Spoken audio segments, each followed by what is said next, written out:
हर हर महादेव, जय माँ बाला सुंदरी। आज ये वीडियो उनके लिए होने वाली है जिनकी ज्योतिष विज्ञान में रुचि है और जो ज्योतिष विज्ञान के बारे में जानना चाहते हैं, सीखना चाहते हैं। तो मैं उनको नए सिरे से बताना चाहता हूँ कि किस ट्रिक के द्वारा 12 राशियों और उनके स्वामी के नाम को हम याद रख सकते हैं। सबसे पहले एक बात मैं बताना चाहूँगा कि हर किसी को अपनी कुल देवी का पता होना चाहिए। बहुत कम देखने को मिलता है कि किसी को अपनी कुल देवी के बारे में पता होता है, और ये हमें किसी अपने आस पड़ोस से, घर से, बड़े बुजुर्ग से पता करना चाहिए कि हमारी कुल देवी कौन है, क्योंकि बिना कुल देवी के आशीर्वाद के कुछ भी होने वाला नहीं है।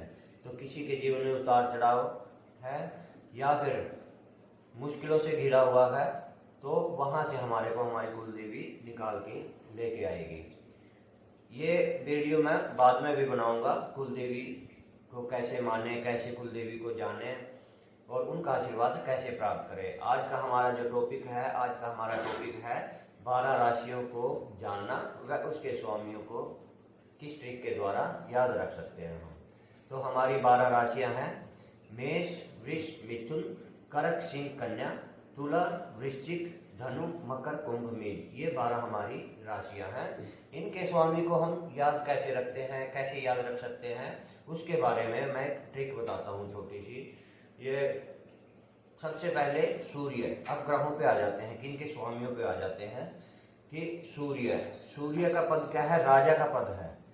यानी कि सबसे पहले राजा को ये अपॉर्चुनिटी मिलती है कि अपनी राशि को चूज करने का। तो सूर्य ने जो अपनी राशि को चूज किया वो है सिंह राशि, यानी कि सूर्य सिंह राशि के स्वामी हुए। अब जो उसके बाद आता है चंद्रमा का पद। चंद्रमा का पद क्या है? चंद्रमा का पद हमारे नवग्रह में रानी का पद है। तो सब उसके बाद रानी को अपनी राशि चूज करने का मिला है। रानी ने अपनी चूज जो राशि की है वो है कर्क, यानी कि 5 नंबर पर सूर्य में, सूर्य से 1 नंबर छोटा, 4 नंबर, यानी कि कर्क राशि। कर्क राशि चंद्रमा ने अपनी चूज कर ली, 2 राजा रानी हो गए। अब बारी आती है कि सूर्य के सबसे नजदीक जो ग्रह है उसका नंबर आता है। सूर्य के सबसे नजदीक जो ग्रह है वह है बुध। बुध ग्रह आता है, तो बुध को उनसे 1 नंबर कम और राजा से 1 नंबर ऊपर, यानी कि 3 नंबर और 6 नंबर की राशि जो आती है वो बुध के हिस्से आती है, 3 नंबर और 6 नंबर। फिर सूर्य के जो सबसे नजदीक ग्रह है बुध के बाद वो कौन सा ग्रह है? वो है शुक्र।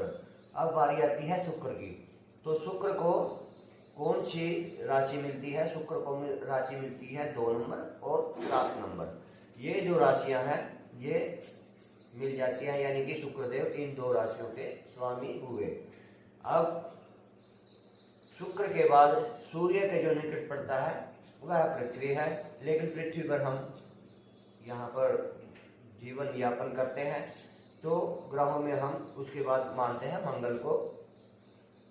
मंगल को मिलती है 1 नंबर और 8 नंबर। 1 नंबर मेष राशि और 8 नंबर है वृश्चिक राशि। ये है मंगल को ये 2 राशियां मिल चुकी हैं। मंगल का जो हमारा पद है नवग्रहों में वो सेनापति का पद है। इसके बाद गुरु की बारी आती है। गुरु को मिलती है 9 नंबर और 12 नंबर, यानी कि धनु और मीन राशि। ये है गुरु की राशियां। अब जो बाद में बचते हैं वो है शनि महाराज। शनि महाराज को 10 नंबर और 11 नंबर की राशि मिलती है, उनके स्वामी होते हैं। यानी कि इस ट्रिक के द्वारा हम 12 राशियां और उनके स्वामियों को जान सकते हैं बड़े आसान तरीके से। जो ज्योतिष में पारंगत है, जिनको ज्योतिष की नॉलेज है, उनको कैसे भी करके याद करने की कोई जरूरत नहीं, उनके माइंड में सेट है वो।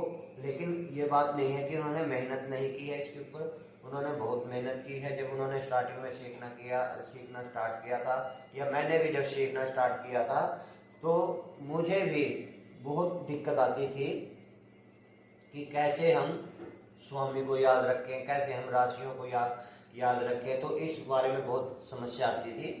आगे आगे जैसे वीडियो बढ़ती जाएगी, प्रचलन चलता जाएगा, तो मैं आपको बारीक से बारीक एक एक चीज कुंडली के बारे में बताता चलूंगा। जैसे मेरे गुरुदेव ने सिखाया है उस हिसाब से मैं आपको बताता चलूंगा। और जो हमारे गुरुदेव हैं वो उज्जैन से हैं और काशी से उन्होंने PhD कर रखी है और गुरुकुल से पढ़े हैं।